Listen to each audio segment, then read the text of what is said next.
She has a massive book that details a lot of things for fashion. The continent's first institution of its kind, she has expanded her mission to provide legal education and resources for the broader creative class. In addition to leading the institute, Bernice is the managing partner of Cardinal Counsel, a specialized law firm committed to transforming legal service delivery in Africa. So whether you're advising on intellectual property protection or navigating how to speak to your investor, venture finance, Bernice's work ensures that African creatives are not just creators, but are protected and their ownership is protected, which is something that is key today. Her leadership in the industry is reflected in her dual nominations for the Future Awards Africa, and her role as a legal advisor to a number of federal government initiatives. Thank you so much for being here, Bernice. I'll let you take on the podium as you have. You the mic. Please, where's the reaction button? Round of applause. Just clap, yes, clap, yes, clap. Just keep it alive in the room. Thank you so much, Ben. Thank you. Thank you for that warm welcome. I will just quickly try to share my slides.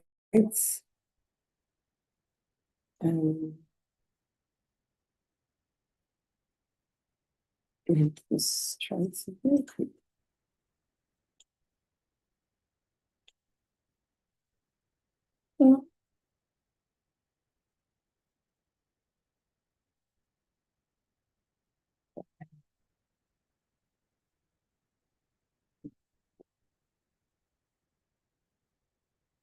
A lot of emails from and trying to search for where I opened my slide. But yeah, I'm so excited that legal is the first thing, because typically we see when we have events like this, they tend to leave out legal or leave it to the last thing for us to do, right?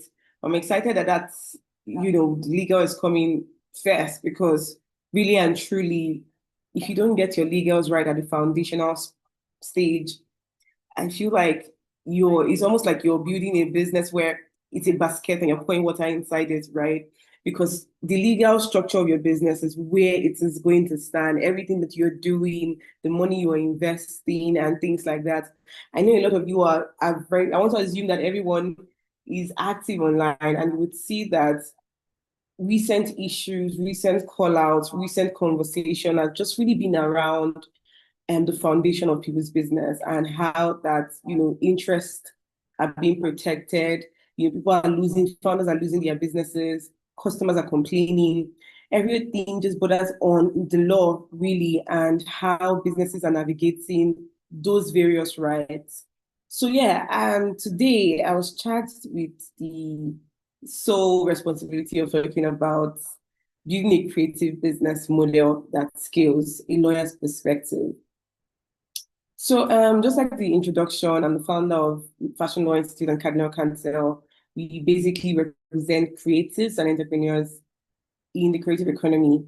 And we also, the creative economy also includes startups, innovation, and everything that is creativity, to be honest. So from my experience, right, I noticed that when people start business, the business usually would start as a side hustle. People tend to, be in school and fall in love with a particular craft or find themselves passionate about something, and they are running it, making money on the side with no structure, with nothing really to complicate things, right? It's just that I'm making this beautiful thing and people want it and I'm selling it and I'm making money for myself. You're not really thinking about your customers or how to protect yourself from them. You're not thinking about consumer rights. You're not thinking about the law. You're not thinking about taxes. You're not thinking about the government. You're not thinking about a lot of things. You're basically just doing something that you enjoy and you're making money from it. But we have seen that a lot of people carry that attitude into the real business world, right? Especially in the creative economy, because a lot of things are not exactly structured. You see people running collaborations because they are friends and not because there's any contract whatsoever. You see people thinking that IP is not exactly important because it's creativity that comes to me. I can as well make another one, right? That's why I'm a creative. I can constantly always churn out things. Or the people who even try to get legal structure would register a wrong structure. They basically go maybe register a limited liability company immediately or register a sole proprietorship, right? Or they don't even think about pricing. They don't think about all of those things. They don't think about even the operations, right? I would use the recent example that I think is getting people to talk about, getting people talking, right? The recent issue of a lot of people calling out Imagine by Bukola. And I think that when you think about it, a lot of us run businesses and not think about the legal aspect of the operational aspect of your business, right? So I've talked about contract, I've talked about IP, I've talked about the wrong business structure, I've talked about, underpricing because they don't think about legal and business costs. There's also operational issues, right? So people just hire people who are not exactly delivering on the standards, meaning there's no contract. You're not also thinking about your consumers, right? Because they ordered something, even if it is not up to standard, even if it's not what they want, right? As long as you've delivered, you've done it, and then you can convince them and apologize, they take it. So all of those things, people don't really think deeply about the legal implication, but those things have the capacity to make or mar your business. Those things are very foundational, right? I have seen many times in the creative economy where people have lost businesses, lost creative idea because they just thought, it's something that they can generate. So, if there's anything you want to pick from this room is that your creativity is important, even though the industry is not as structured. The responsibility to make that structure come is really on you. So the moment you decide that, oh, this is something I'm passionate about, and it moves from just being something that you're passionate about, and you start dealing with other third parties, and you start dealing with people, and you start sharing your ideas with the world, you have to start thinking very quickly about the legal implications of what you are doing, right? So you would think about it across these lines, dealing with third parties, that's contract, your creativity, IP, your business structure, because your business structure really even determines, right, your standing in law, determines how you relate to the government, determines your tax obligation, right? So you have to think about that very seriously before making that decision. So many times, right, you also see that people tend to say, okay, it's fine. I don't want to register my business yet. I'm still a small business, which of course is fine, right? But there's some things that, whether or not, or regardless of the size of your business, you have to start thinking critically to your business, because those things form the assets of your business, and that's your intellectual property, right? And that's why I put it first. Because the moment you start thinking about a creative idea, the moment you start calling your brand a particular name, the moment people start knowing you in a particular style and manner, it might not be registered, but you are already investing in what people see.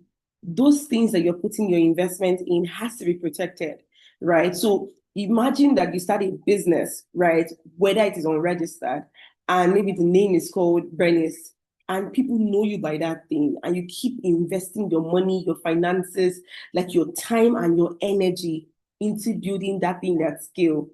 And then you realize that, oh, the name that I, invested all of my time and energy over the years does not belong to me. You would see that that business would be crashing down. So it's what I've seen. You have to protect your intellectual property before you start thinking of scaling, before you start trying to even relate with the world, because there are people out there who are looking for that unique thing that you're going to be offering. Now, it's even more important in the age of AI, because you see that a lot of things that we see, it's very easy for people to come up with different ideas. When you put things on artificial intelligence, it can give you 1,000 ideas. So it's almost looking like originality is a joke. So if you're going to be investing your time in researching on an idea and developing it, you want to be sure that you own it. And how you do that is either by registration or by contract. Now, that brings me to the second point, contracts, right? In the creative industry, we build by collaboration, we build by working with other people, we build by, exposure, people exchange value or relationship for at the initial stage, right? But sometimes a lot of people would come together, and it happens many times than not. You see that people would come together because they think that they have the same value system. And at the end of the day, that relationship either breaks or they don't get value that they expected to get. So the way to ensure that you are in line to protect your business, to protect yourself, and to protect your assets, right? You have to have contracts in place.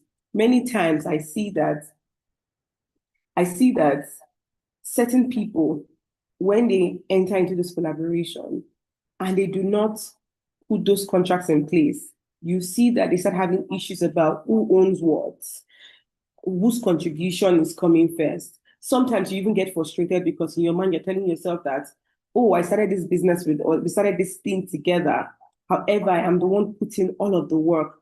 But sometimes you would not even know that you did not pick a partner or a collaborator who was different from you. You picked somebody who was very similar. So imagine I decide to start up a creative business. I am a singer and the person is a singer. So we are both, singers, right?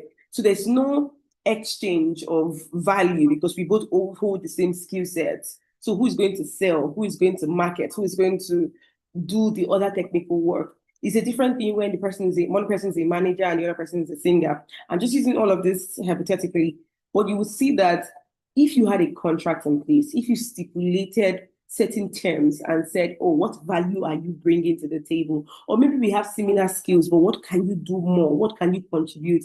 It's called in law sweat equity. We might not be bringing money, but we are bringing our value and our time, right? So if you have a contract that stipulates what everybody is contributing, it really helps you determine how that contract is going to go. I like to say something. Contract is a way that you protect and predict the future. A lot of people don't understand. They just think it's paperwork. But for you to be able to predict what is going to happen in the next 5 years in a relationship is simply what the contract says. If there is no contract, you just leave it to anything. You leave it to whatever you decide. You leave it to emotion. You leave it to the efficient of time, right? So when you have a contract, you are predicting that this is what we expect, or this is the pattern of behavior that we expect from everyone. And when we don't expect that pattern of behavior or that contribution, this is what is going to happen. And all of those things will be stipulated in the contract. Now, when you don't have contract, it leaves room for I said, you said, I didn't say, those kind of things. So it's very, very, very important that you have contracts in place for relationships that you build. Another important aspect in building foundations of your business, creative business to be precise, is choosing the structure properly. There are many times when creatives would register a limited liability company, just because somebody said, oh, you're going to get certain protection. I get it that there are many benefits that comes with a limited liability company. However, you have to look at the stage, you have to look at the stage of your business to determine whether or not that's a structure that you want, right? It's not that registering a sole proprietorship is bad. It has its own benefits and it also has its disadvantages. You have to learn the various structures and then weigh your option, ask yourself and introspect, where is my business going? Where are we headed? Are we expecting investor funds soon? Are we looking to get external funding? Are we not looking to get external funding? You ask yourself certain questions to determine if that structure is right for you, because the moment you make a choice, the moment you register that business, right, your obligation towards the government starts counting, regardless of whether or not you're doing transactions or you're making money. Your business starts counting. The moment you register your business, you become an officer of the law to collect taxes on behalf of the government, to remit taxes and things like that. And you don't want that exposure yet for your business. Also, the same thing with small businesses, right? You might be having a business that deals with a third party that puts you at risk, and the only structure that would save you is a limited liability company. So you have to find a way to balance your interest with the various structures. That should be the major determinant of what structure that you go. And then the next or the last thing would also be to know your rights. Know your rights and know the rights of others. Because once you know your right, really, you already know the rights of others. For example, like the example that I gave, the rights of your consumer. The moment you start collecting money in exchange for a service, somebody's right becomes very important and pertinent to you. Somebody's right becomes a consideration in your business, right? You have to start thinking about the environmental effect of your business, the emotional and psychological effect of your business. You have to think about the social effect of your business, really. You have to start thinking about how your business affects people, how the experiences that you create for your customers affect them. Now, I don't mean that in a psychological way. I mean that in a legal way, because there are rules and regulations that the law enacts in a way that is there that you may not necessarily have an idea, but somehow it affects you. You would not know that, oh, there's a consumer right list where there is a law that states that a consumer has a right to refund, a consumer has a right to exchange, a consumer has a right to, have their data deleted from your system, a consumer has a right to so many things. Now, when you know your right, you sort of know the rights of others, and then you know the role that you play in your industry. So it's very, very important to understand your role as a creative. And also, too, when you know your right, you know how to negotiate.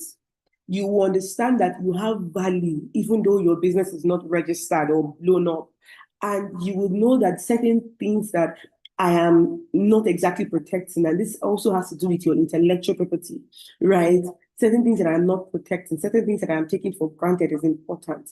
So you tend to hold yourself to a high esteem. For example, when you have an employment arrangement or a freelance arrangement or an independent contractor agreement arrangement with somebody that you're making a creative product for, or you're doing a particular job for, if you know your right, if you know the law that talks about the fact that an employee or somebody who is a contractor can generate intellectual property and it is originally yours until you have a contract that says otherwise. If you understand that level of how deep your rights go, you would be able to negotiate certain fees. For example, photographers, right? Photographers own the rights to the pictures. However, they have to balance their rights with the person whose image they are capturing. You would see that many times a lot of photographers now negotiate that, oh, I own these pictures and all of that, and I have a right to post it at any time. I can use it for ads, I can use it to show my skill. However, if you pay me X amount of money, I'm not going to use your pictures for anything other than what you're going to use it for. So when I take your pictures, it becomes yours and yours alone. And I'm not going to be using it to run ads. I'm not going to be using it for other commercial activities that I may not necessarily be comfortable with. So a lot of people do not understand their rights. So they're not able to price, they're not able to negotiate, they're not able to appreciate the benefits that can accrue to them. So yes, that's it on building foundation. Those are the 4 things that I know that if you are able to capture very early and understand very early, you will be building a very solid foundation for your business. There are various types of intellectual property. We have copyrights, trademark, trade secrets, design rights. We have others, but these are the ones particularly peculiar to the creative industry, right? So when you're thinking about patterns, you're thinking about sketches, you would find that those can fall under copyright. I know that there are a lot of people from various aspects of the creative economy. So just think about where you are, from interior design, from visual artists. Once you think about copyright, one of the things that you also have to even take note of is copyright is not a right that you're expected to register. It's automatic, right? The moment you come up with a unique idea and it is original and it is fixed in a tangible medium, that means somebody can access it, we can see it. It becomes copyright and it is protectable under the law. You have exclusive rights to reproduce those rights, to turn it to any form or shape, or express it through any medium, right? So you have to understand how copyright works. It's automatic. You don't exactly need a registration for. However, it is important that you register, because just in case there are other conflicting rights, how do you show that your right is what came first? How do you show that this is the time that you registered? Because a lot of people would say, oh, I thought about it first.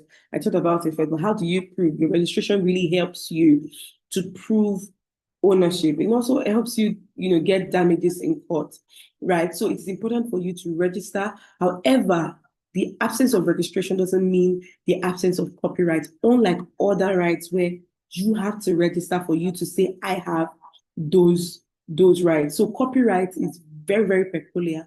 And I think that's easy for you to say, oh, even if I don't have a registered right, I can easily call out somebody for copyright infringement. I can easily say, oh, you stole my designs, or you stole my pattern, you stole, even down to aesthetics, although some laws don't cover that, but presentation, the way that it has become affiliated with you, the way your aesthetics, present themselves, the way you have mood boards, right?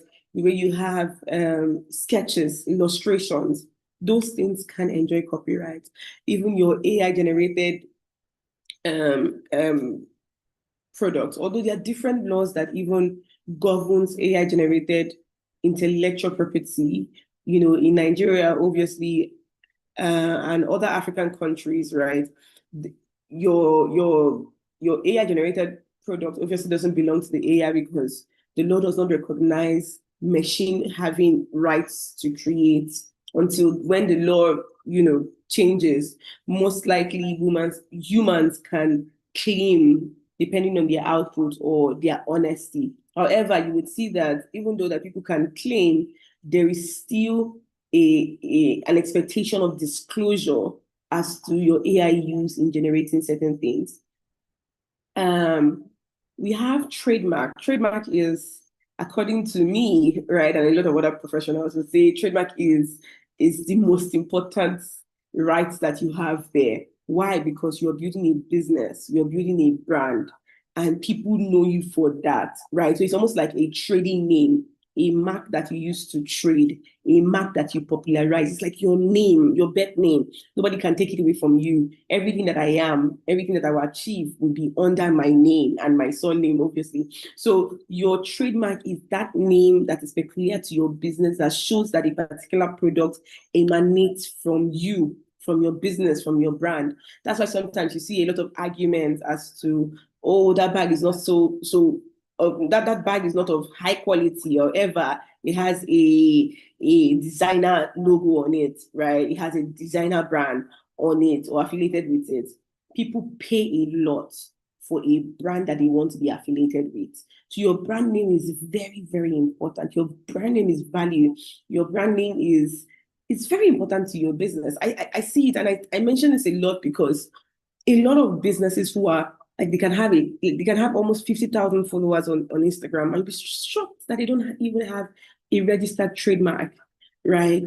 Trademark is very important and foundational to your business. If you don't have anything else, you should have your trademark, because you are investing your sweat, your time, and your energy into building that business. The name that you build the business under is very important, because we've even seen that a lot of investors will invest in brands because they know that people have sort of like known this brand.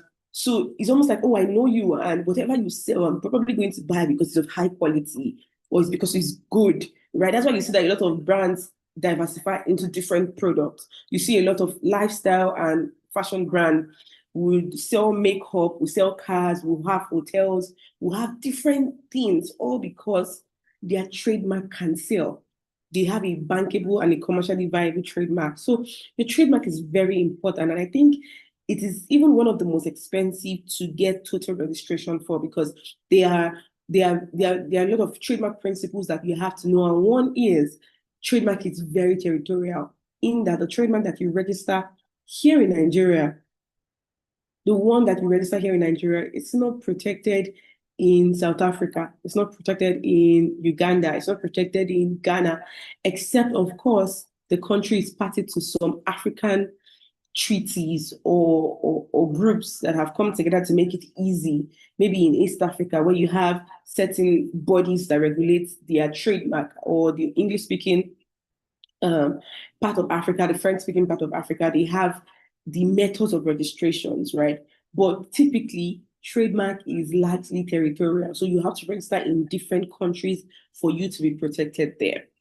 And you have to register very fast, because a lot of people see, because we're online, you can be very popular and people just like, you know what, I'm going to register it here. And we saw that happen in a recent case where Polo obviously a very popular brand, right? There was already a registered brand in South Africa called Polo. So before they got to South Africa, somebody else had already gone to register the name, right? And thank God they had money. They were able to buy out the brand because they couldn't really get enforcement of their trademark right, because obviously there's one other principle again where the first to register is important. Trademark gives priority to people who are first in line to register. So that's why I said it's important for you to register early and as soon as possible. The moment you're thinking about that business, the moment you start thinking, the moment you start talking to people about it, the moment you're thinking about that unique name, you should think of registration. You should think of trademark registration, because we've seen many times that even if the brand is not here in Nigeria, because they know that in China, Nigeria is growing, or other African countries, or Ghana is growing, they're like, oh, you know what, we're going to register in Ghana. And they come register here before you. There was a brand that I was representing, and they've been in business for a very long time. They tried to register their trademark. They found out that in 1992, a Chinese brand had already registered that trademark. So you can't even claim that they saw you first or they saw you anywhere. They thought about that particular name, and they are also in the same industry. They thought about the particular name and they registered that cross jurisdiction. So you have to be careful when you think about a brand name. First things first, before you even start investing your energy into that brand, you have to run a search. Know that, oh, this name is available for me to use. There's also the very fact that you can also check the interpretation of your name internationally if you're thinking of expanding globally. Check the interpretation, check the translation, just in case. Because sometimes it might be that, oh, you're looking to be a global brand, or somebody else has registered the translation and you can't register that. There's so many technicalities to trademark. So you have to be very proactive about your brand name and your logo, because they are long-term valuable assets to your business.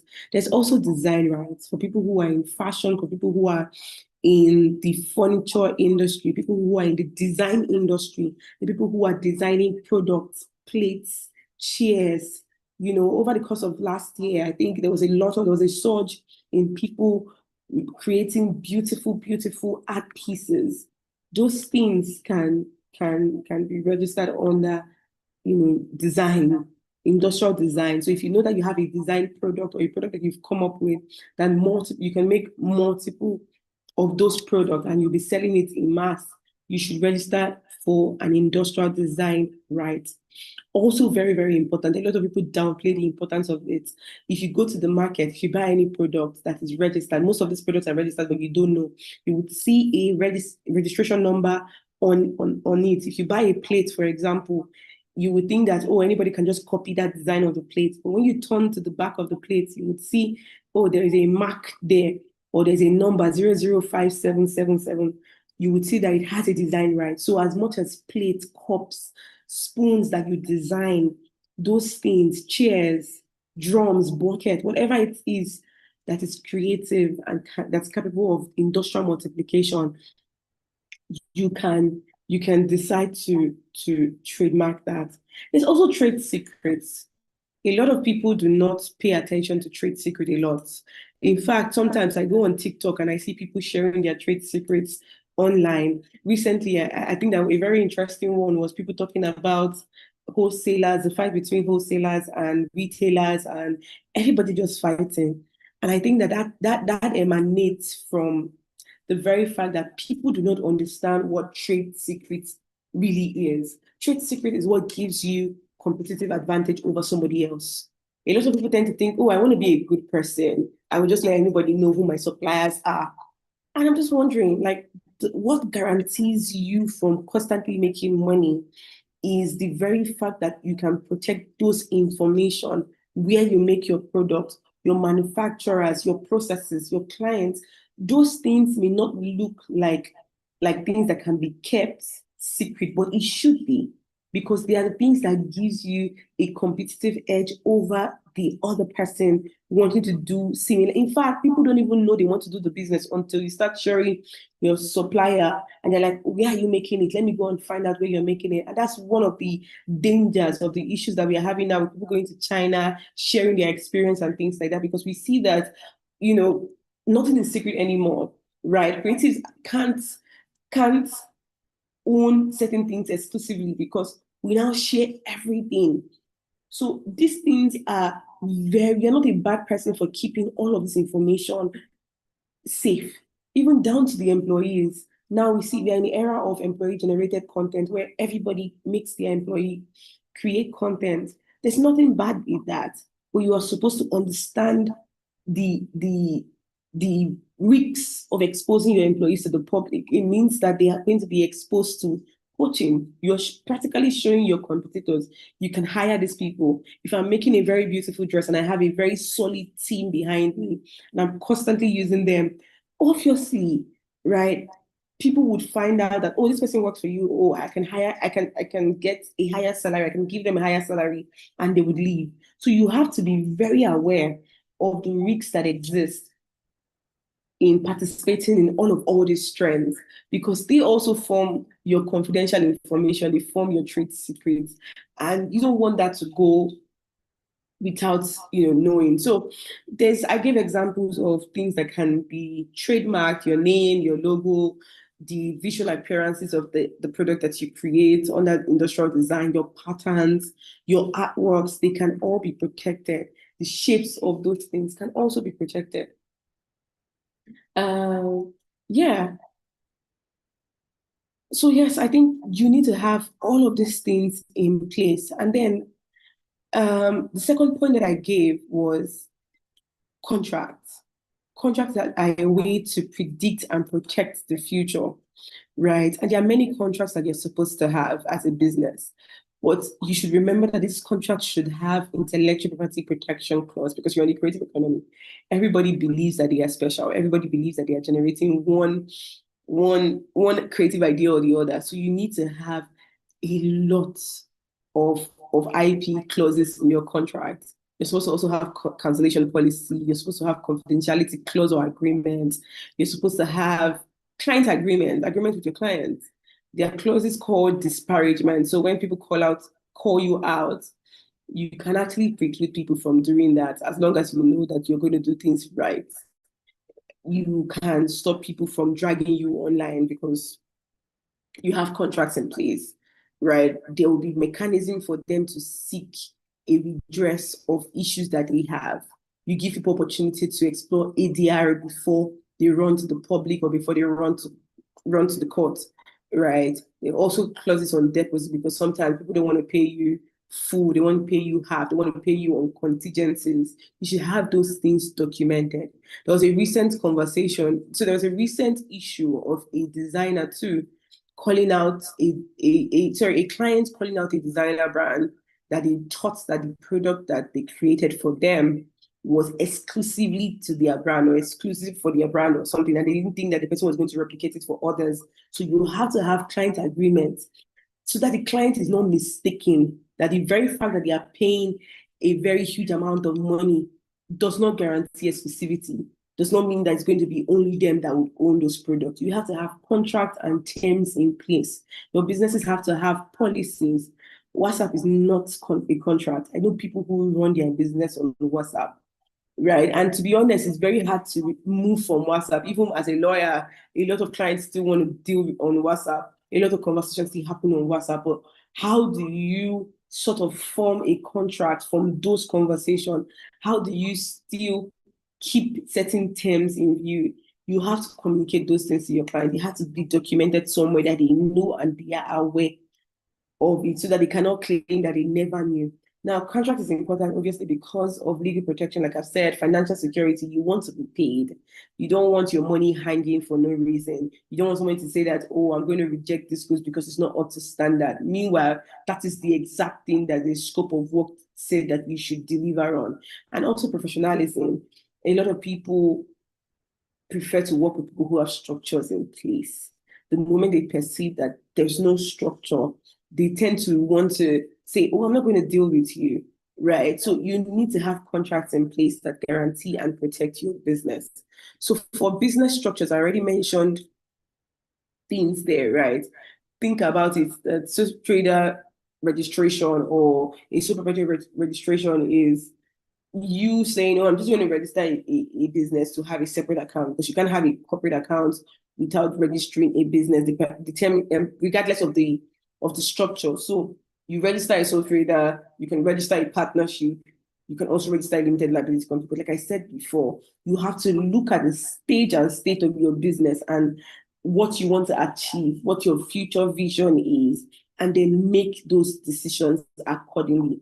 Because the moment you decide to register whatever structure, you become an agent of the government, you become an active business according to the government, and certain liabilities and obligations are imposed on you that you may not necessarily be ready for.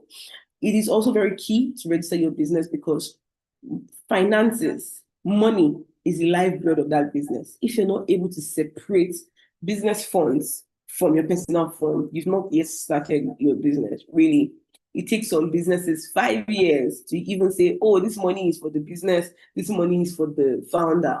You have to start separating this fund, because only that's when that separation happens is when you can now bring somebody else in.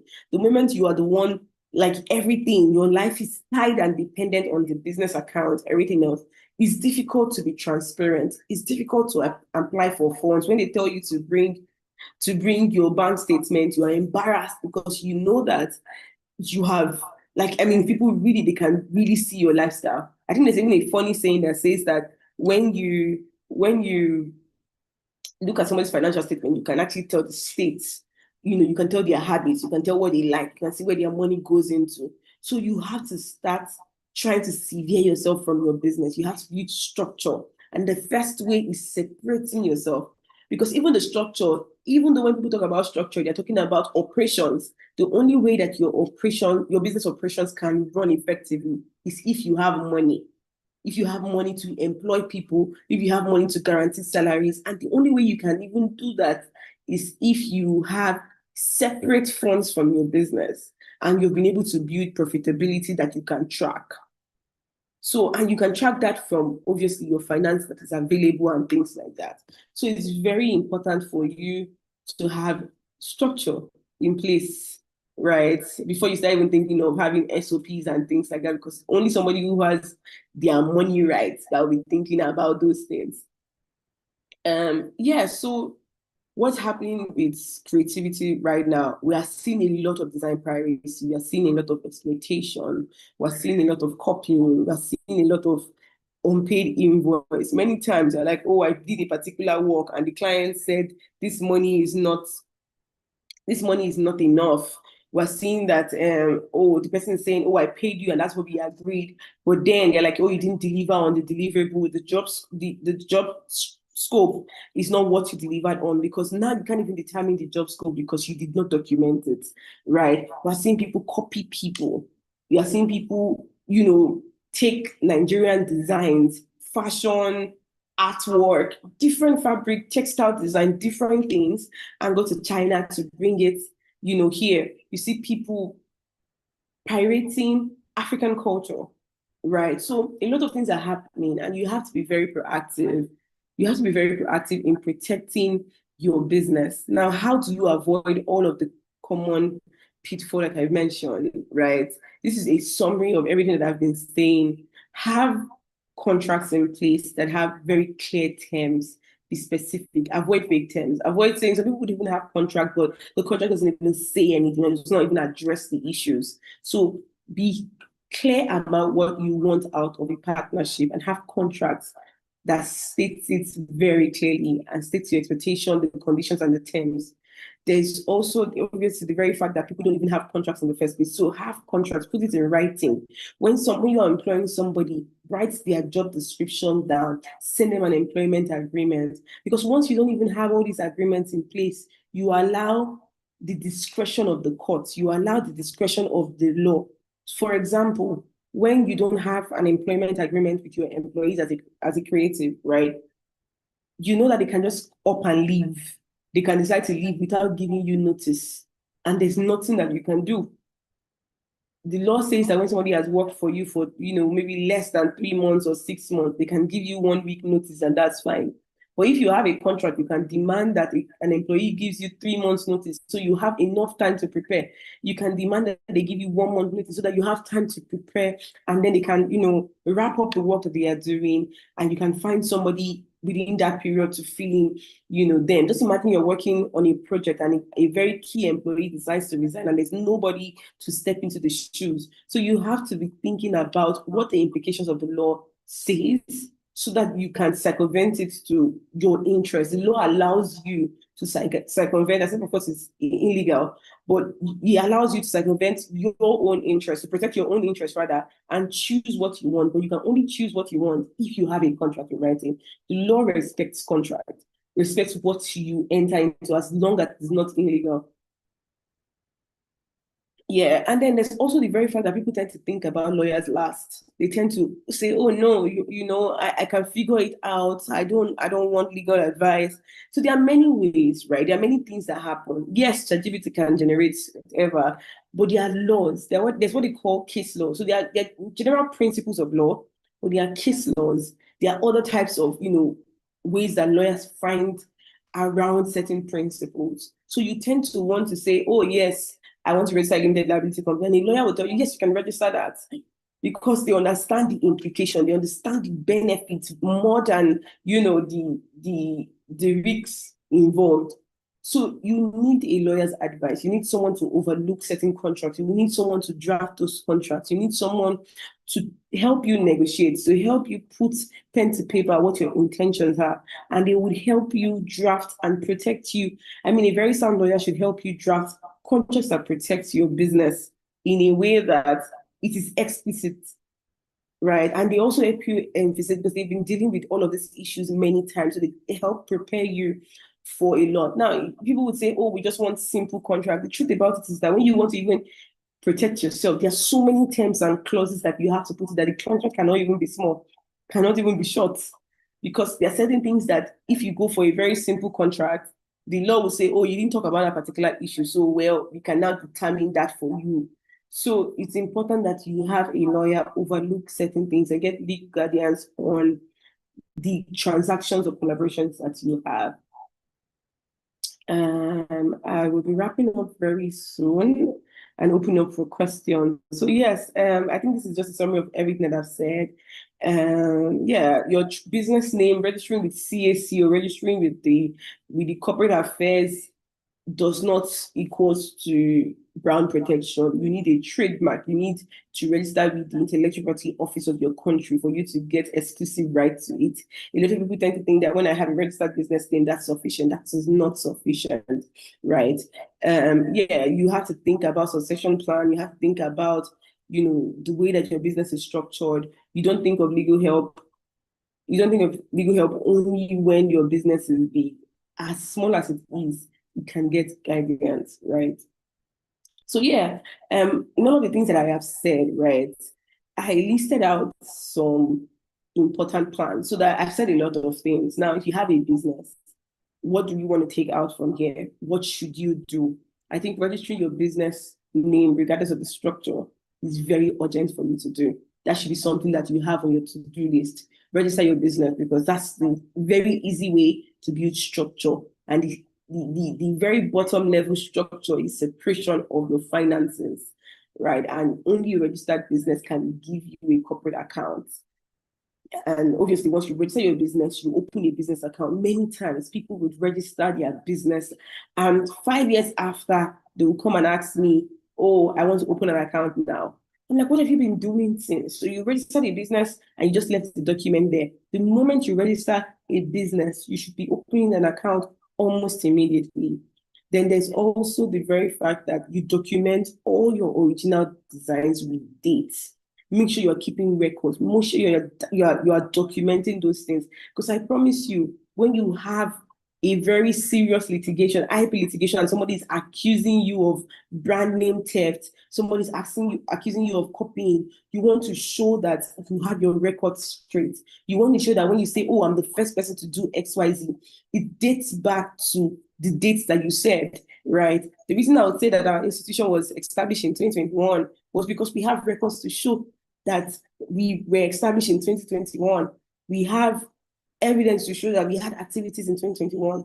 So you have to learn to document those things with dates, keep records, send to people, use your emails, because when you get to court, when you want to start deciding who owns what, those things come in very handy. There's also the very fact that you have to update your contract. You have to also even create if you don't even have. Now, by updates is that sometimes people say, oh, the contract that I have, I can use it for anything. For example, right now we have a lot of AI generated works, right? People don't know that you're supposed to introduce artificial intelligence usage clause in this contract. You're supposed to tell your, imagine you're in the creative industry and somebody is just using AI to generate designs for you, and you innocently, you're taking it, or maybe you tell somebody, oh, create a logo for me, and the person uses AI to generate logo, and you think it's very innocent.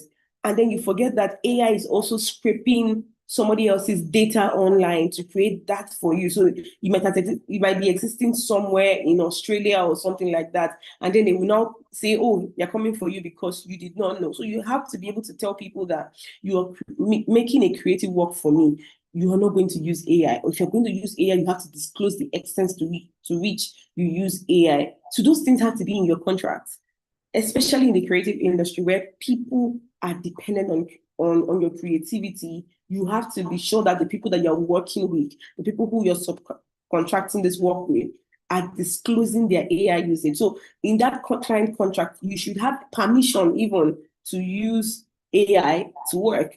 So people don't understand, they just go for a traditional contract template and things like that. There's also register your trademark. You should try to do it this month. It's very, very, very important. Now, the process of registering trademark can take almost 2 years. I tell people register now because your rights start counting now. Once you get your certificate, they would say your rights starts counting from 2021. That's the year that you registered it, right? So it's important that you start registration now so that you can enter the queue. And then remember that I said that priority is very important in the creative industry. The first person to register is giving priority. So you should be be interested in being first. Then your terms of service, that's your client contract and things like that. You should always review it. There's also the very fact that terms of service can be the terms that you have with providing your service, can also be the platform that you use. A lot of businesses don't read Instagram's terms of service. They don't read TikTok terms of service. They don't read Facebook terms of service. Those places, they talk about their intellectual property policy, that they can report you for copying someone. They can take down your account of 50K because you posted an infringing design. So you have to understand, you have to review platforms that you're selling on. People who are selling infringing products, right? They are also at risk. They have to sort of discuss if they report to you, right? They can take down your account. So you have to be careful, right? So those are things that you have to think about, the terms of service of the platform that you use to sell. And then obviously NDAs for your suppliers and your employees, and try to keep all of these things very confidential. And then you can have insurance policy depending on whether you're dealing with a product. Some people are in the creative industry, but they deal on consignment, whether they create different creative pieces together and they keep under their custody. It's important for you to have insurance policies that protect those pieces because they don't belong to you. So yes, the African creative industry is growing very fast, faster than when you think about the legal infrastructure. You cannot wait for the system to catch up. You have to protect yourself now. You have to think of protection now. You have to start thinking of the things you can do to protect your creativity, because someone else can even register it on your behalf, right? And the borders are closed and at closing really, and you want to be sure that you don't get locked out. Thank you so much. I hope that you're able to get value from all of the things that I have said. I know I spoke for so long, but I hope I was able to pass very valuable information to everyone on this call. I would be taking questions from anyone who has now. Thank you so much, Bernice. I was locked in. Yes, for sure. You're able to pass value. I have 3 questions on my end while I'm waiting for the house to drop their questions in the chat or raise their hand. So again, I'm happy that you started this for us because again, like I shared and just the vision of the program, the plan is to ensure that from day one, we're thinking about things right. Something creatives always talk about is we're still trying to struggle from this self-employed to entrepreneurship, right? And you say we should do all these registrations, right? Especially the trademark.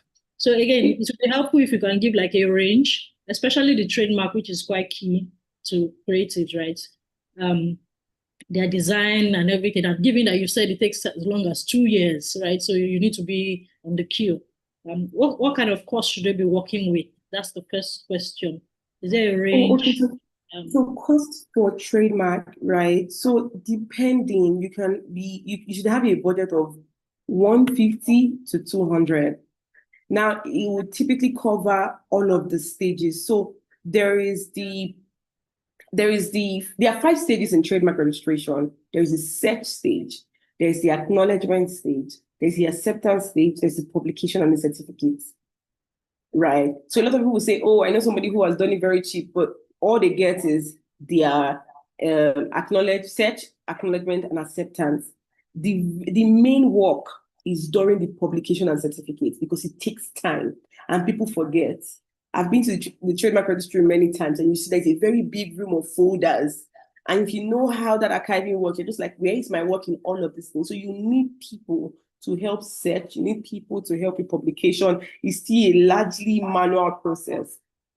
Although the ministry is trying to make it better, but I know that it's largely manual. So you have to have that budget. 150 to 200 should help you secure your trademark. Another thing you should know is that, like I mentioned, creative people they can come up with a brand today and they are doing accessories and jewelry. Before you know, they are doing beauty and makeup. They are selling clothes because, of course, because people know your brand very well. So you try to introduce products that they would buy, right? Because everyone is trying to see what's the lowest point that a consumer can access your product. So it means that you're going to be touching various classes. Now, trademark has, I think, about 45 classes. I can't remember the exact number, 45, up to that, right? So every class is treated as an independent right, an independent registration. So if you're going to be in art and crafts, it's different from if you're going to be in accessories. It's different from if you're going to be in textile. It's different from if you're going to be in fashion. Fashion and textile, not exactly the same thing, right? So you have to identify the classes where your business touches to identify how many trademarks that you have to do, because you can say, oh, my name is Regal Stone and I'm going to be under a fashion brand and I'm there. But the truth is that somebody can go and register the same name under textile and they can coexist. And you're just like, oh no, that's where I'm supposed to be too. So you have to identify, you have to study the nice classification. And that's why I said you have to work with a lawyer to help you identify the classes that you'll be associated with over time.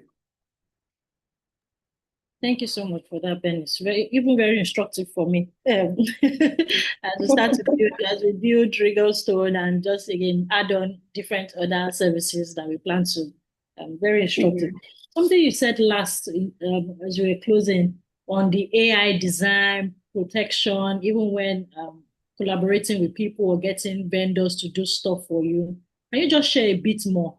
Because that sounds scary, right? If people are using AI for your work, right? Or even just internally to deliver to clients, right? Or sort of liabilities in there. How should we think about it? Are there indemnities that we should be thinking about? Just how do we protect ourselves and how should we be internally? And then how should we be looking at people that deal with us externally?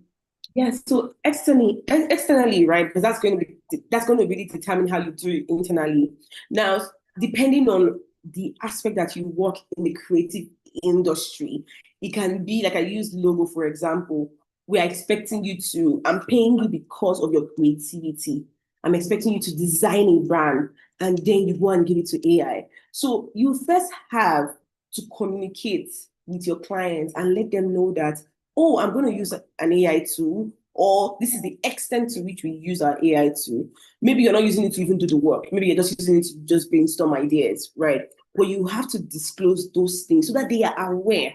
Because when they sign the contract, pretty much, like, I mean, they know that you're going to use AI or something was going to help with that. So they already have an agreement, or you have an agreement in place to say, oh, this person was aware that we're going to actually use artificial intelligence. But when the person is not aware of that usage, the person can claim, and the person might not even know. Like I said, infringement can happen in different ways. We are seeing now that sometimes AI scripts the internet for information, and in doing that, and in training even AI, right? People they script the internet and they use other people's intellectual property to train artificial intelligence. So you want to be very careful that you are not now falling prey to that, because it will do anything and you may not even know. So that disclosure helps you, or sort of shields you from any impending problem. So you can't exactly estimate where it will come from. Now, for your team, because I know that if you're running a creative agency, you might have other people who will be doing the work. You have to be very clear. Do we use AI in our agency? Yes or no? We don't. So anybody who is doing that obviously should be either terminated or, sanctioned or whatever it is, depending on what you write in the contract. So it's something that you have to say, or you have to even have like an AI usage policy. So if you're going to use AI, what do you put in? Because sometimes a lot of people would put in their client's information into artificial intelligence, and it is storing those data, and you don't know what risks that the client will be exposed to. Maybe, for example, an original dress or an original creative work that was given to you to review, and then you put it into AI, you're exposing it. There are people who even tell you, don't put my data on any artificial intelligence, my face, my picture, my hands, I don't want anything on artificial intelligence. Now, when you do that, you validate their own rights. So you have to really be careful. You have to have policies in place that guide your employee as to how they use those tools so that you can protect yourself, really. Okay, thank you. Thank you for sharing that. So again, it's important to disclose, especially, yes, if it's external, it's important to disclose so that it's covered, and then internally we have to monitor properly. I see a comment, a question in the chat box. That again, I guess this is around, I'm not sure what sector this person works in. It sounds like an inspiration, plagiarism question. What if you're trying to do something creatively that has already been done? Does that muddy the waters, especially if it's something that can't be registered? Does that also open you up to litigation? Yes, again, yes, it does. Yeah, I get this question a lot. I think I even had one recent question where somebody said, oh, what if all of us come up with the same idea together? Well, that can happen, definitely. But the truth about it is that as a creative, and I say this to a lot of people tend to think that we are very harsh on Africans, but I think that we have to look at our design thinking process and our creative process. If we're all always coming up with the same thing, it means we are consuming the same information. It means that we are focusing on the same thing. And we think, I genuinely think that there's a problem with our design thing, the way we think about things, the way we generate ideas. Personally, when obviously, because I do a lot of work in the creative industry, I know that there are certain ideas that will come up in a certain time, right? So, for example, fashion law scholarship.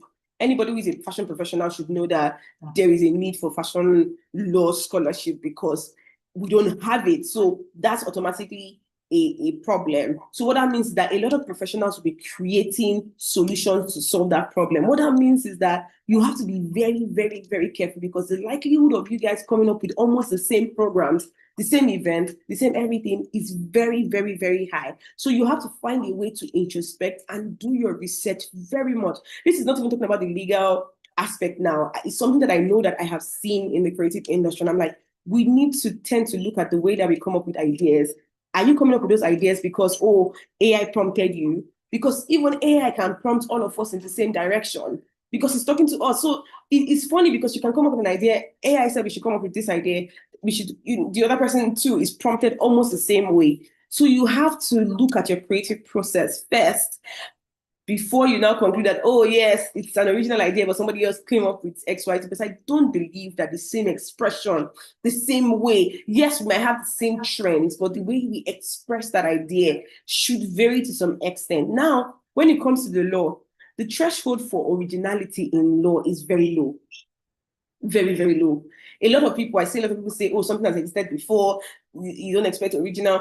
It's very low. The law is not expecting you to do something brand new because they already know that it is established fact. Nothing is new under the sun, right? But they believe that the expression of that idea can be unique.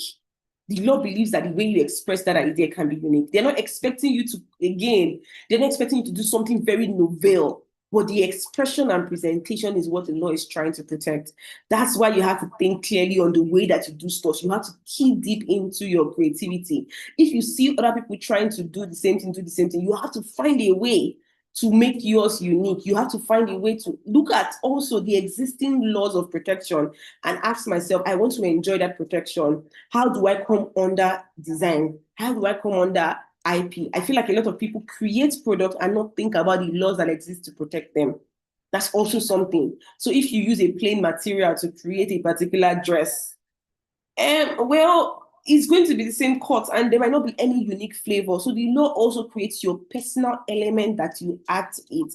That gives it, some sort of modification, right? So yes, it opens you up to litigation. People would look at whether it has been substantially copied or what is the level of similarity. The court can go into that difference. They can check and say, oh, here is blue, here is yellow, so it is different, even though it is not so different. So it really depends on the peculiarity of the case, but you really have to be careful as to not to fall in the trap of we're creating the same thing. The truth about it is that we are all using AI and we are all focusing on the same thing. So you have to try to work on your design thinking. You have to think about your creative processes. If all of us are seeing, what's that designer? There's a designer. If all of us are seeing that particular designer, there's a tendency that we are going to create almost something similar. So you have to dig deep into your creativity. And we all know when we create something that is unique. We know when we create something that is different. We definitely know that, right? But it's not all the time that you create something that is different. Sometimes you create for the trend. There are many popular brands. There are many, and this is not peculiar to fashion, but there are many popular brands that create product because it sells. So they're not trying to get IP protection for it. They just know that that's a low consumer point and we are going to get on it. We are going to be on that train too. And that's okay, right? But we all know some products can enjoy IP protection. I hope that really answers your question. Yeah, I hope that helps you, Lalekan. So it's last question. Thank you for that, Bernice. Last question is on the new, I'm not sure if you've had time to sort of deep dive into it, but let me just shoot my shot, right? On the new NIPPS updates, right? I know there have been different conversations around it, but are there any key highlights that creatives should take note of? I know that there's something around how the national IP, yes, international, intellectual policy and something strategy. Okay.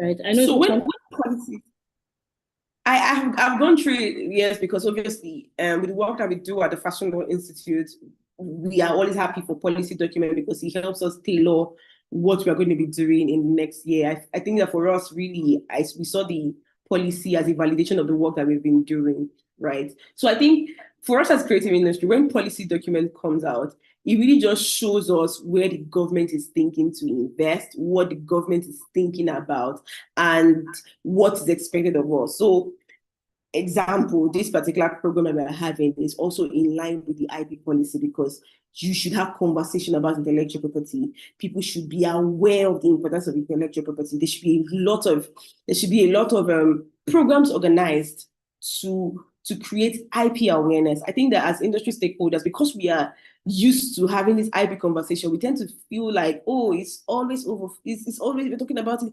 But there is need because for every time that you talk about it, somebody else is picking one or two things. So it means that our activities, it means that the government cares about intellectual property and is very important, and they are willing to invest in that industry. They are looking to invest in the creativity. So we expect that private stakeholders can come up with, obviously, programs that would enhance intellectual property protection.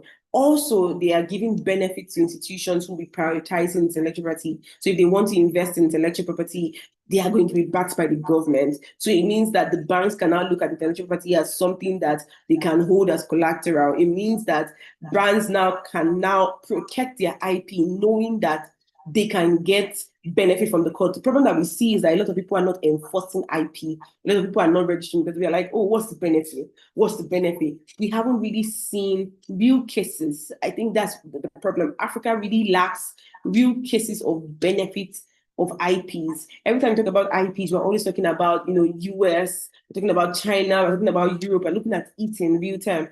But really, the government focusing on that particular area is showing that we have to pay attention. That means I have to register because this is something of value. If I want to get an investor is saying that the government is focused on intellectual property, it means that I also have to look at IPs when I want to invest. So, who are the businesses that have registered IPs? Those are the people that I'm going to prioritize because somehow there's some incentive. The banks are going to be, valuing that. So things like that, right? So you have to look at it and say that, oh, the policy is talking about intellectual property as a business. I think I need to start paying attention to my intellectual property because that can also be an asset for me, right? And I can also be a living example of the benefits of IP because I promise you, there are many times we talk to people and it's like, you know what, IP is not important. But right now we are seeing the move, we're seeing the importance. A lot of people, creative people are complaining that, oh, people are using AI to copy their designs. People are using AI to create avatars of their designs. Just a lot of things happening. I think it's important because once that starts happening, people start getting conscious, and then we are able to now obviously even make money, right? It's no longer, oh, IP is important, but you can make money off that. You can get an investor to invest in your business because you have registered IP that people know and people want to be affiliated with. You can also license it to people who have the money to build businesses under it. Many popular creative brands are not necessarily the people who run the business. They are just using their trademark as a vehicle to sell those products. Right. So you should understand that IP is really important and the government is focusing on how they can develop that model. And you should also be focused on that in your business. Yeah. And just again, thank you for that, Bernice. And just to add, again, why we will say the global north, that is the US, Europe, big on the creative economy or how it has helped sort of contributed to the economy is on IP. Yeah. It's on IPs, the IP they sell, the movies they sell to our countries, the music, the fashion that we've all imbibed of, all are sort of trying to adopt our African fashion back again. But we took their fashion for a number of years, it's IP, right? So it's all of those things that have also helped their economy as well. So IP is important. IP ownership is something that's... Sorry, I wanted to also chip in. You just mentioned something about the US, and I was talking about the fact that Bridgerton's Part 2 just launched. And that's a very clear example of intellectual property because we are all raved about it. But it will show you to know that everything, down to even the voice of the person reading, is protected. The dresses, the name, the actors, the characters that were generated during that period, it's all protected. If you even think about it, the book that was written first, we never heard about the book, but the person who wrote the book has obviously sold that to a movie producer, and they are now recreating it. So you can think about how that we are all just paying for Netflix and the likes, but somebody is generating money from their IP. So we have to really think very big. I can just imagine the amount of money the book writer has made from this. The movie producer will make, the brand endorsements, the adverts that will come out of this, the people that will sponsor a number of things. And that came in. To be honest, that also came in because one of the questions they will ask you is if it is registered. Do you have a registered copyright before you can sell? Because only the person with a registered copyright or a registered right can sell and reproduce, obviously. So registration, very important because that's the only way that you can build on your intellectual property. So yeah.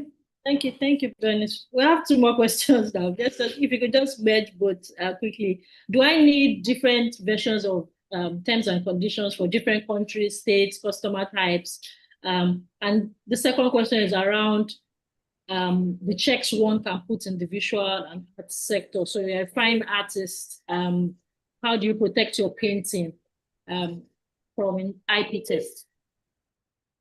Okay, so yeah, your terms of terms and condition really will be determined. The law that will be determined will be what is in your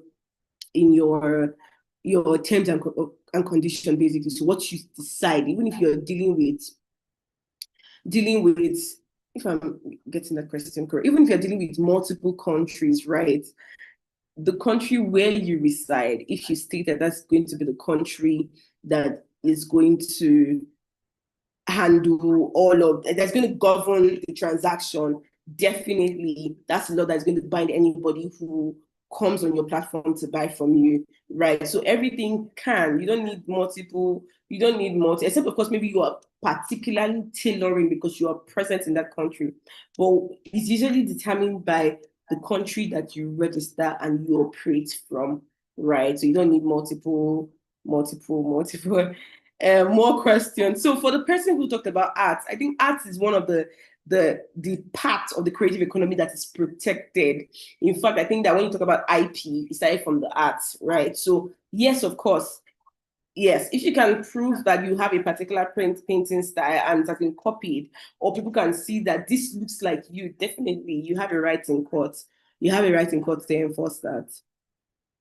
If you can prove and show that this is what people have consistently known before, of course, you can sue the person for copying that your aesthetic to that your style. As long as it's not a technique that everybody knows, but if your presentation is quite different and unique to you, really, it can work. Okay. Now more questions are coming in. I have one question here that you sent to me privately. I'm gonna answer this one first. Which contract do you absolutely need first as an artist? Yeah. The first contract that you need is the contract you have with your lawyer. Every other thing is secondary.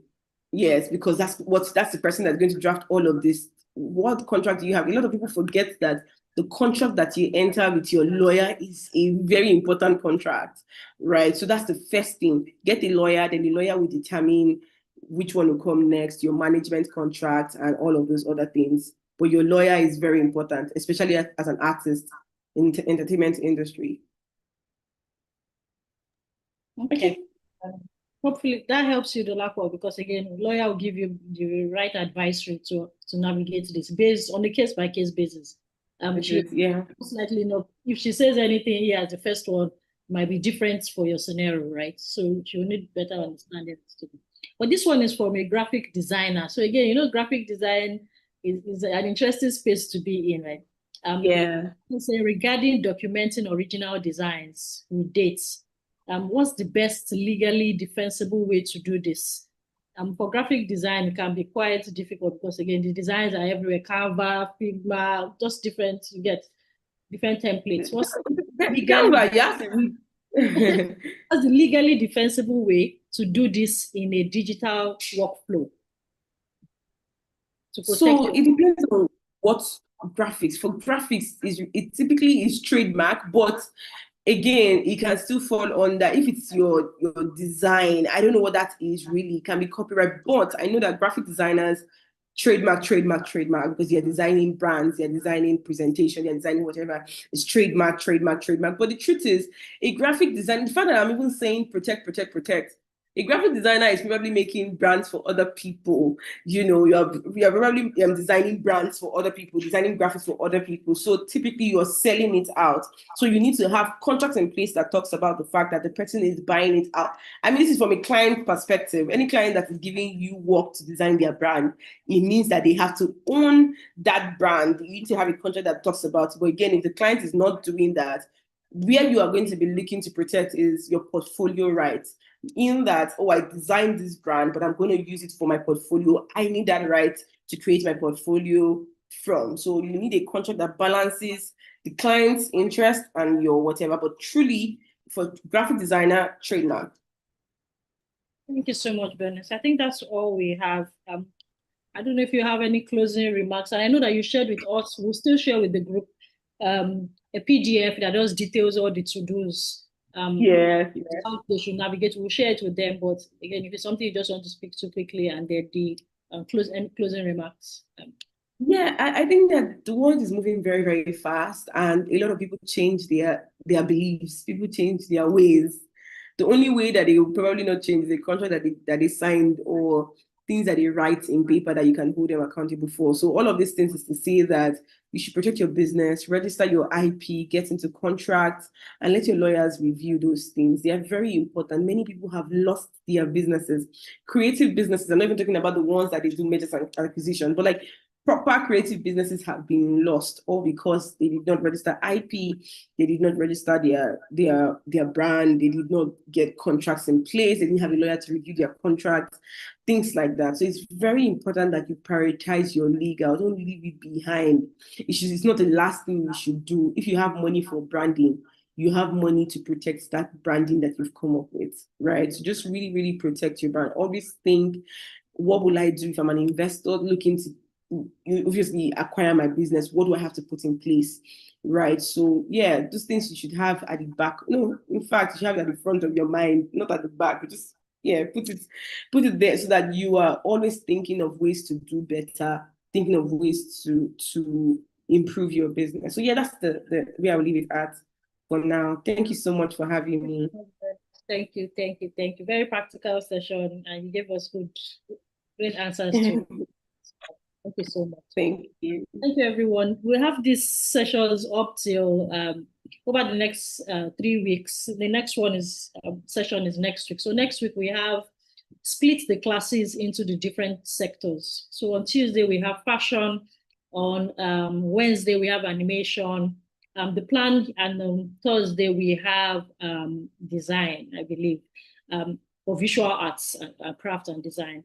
The reason why we split it is because, of course, we have different experts from these different sectors that have built businesses and currently still run businesses within the sectors. They will come and share their experience based on those sectors. So again, I will encourage everybody to attend those different sessions if it fits your schedule. And we've tried to, again, separate it so that you are able to join, or whether you're in fashion, you are in animation, or you are in visual arts and crafts and interior design. We think these sessions will be valuable. The session is really around, again, the actual transition. What are the to-dos to move from being an artist to being self-employed to being an entrepreneur? And these are experts in the space that have done this and are still doing this. And then we have the money class the week after. I think that's March 12th. And then the last session will be, we have a guest speaker that we're really, really grateful to have had join us. Inka Elori was the designer for the AFCON 2025 match program, the match that just held, it closed out in January. I think that was in Morocco. He designed one of the trophies, the Man of the Match trophy. He's an amazing designer, done a number of collaborations with big brands abroad, in Nigeria, and we're happy to have him speak for the last session as well. And then we have a panel for the last session as well that will be talking if we have an investor perspective, and somebody that has been in the creative space, British Council, to running festivals, and also people someone from the Takera House, close to us as well, where they run different programs and manage different artists. So we are loaded. We have a number of things that we want to, again, just push out and just ensure that this boot camp is as valuable and is as instructive. As I've said earlier, please, for those that joined, maybe when I spoken after, they joined after, there's a folder, we've shared the link. If you need it, we can share again. It's detailed. Each folder has different templates, different tools that you're able to use. You can download for your business every single thing that you need to kick off and put structure in place, even without calling a lawyer first. Just the numbers, initial structure, initial, you want to do a pitch deck to speak to a family friend that wants to invest. We have those templates in there.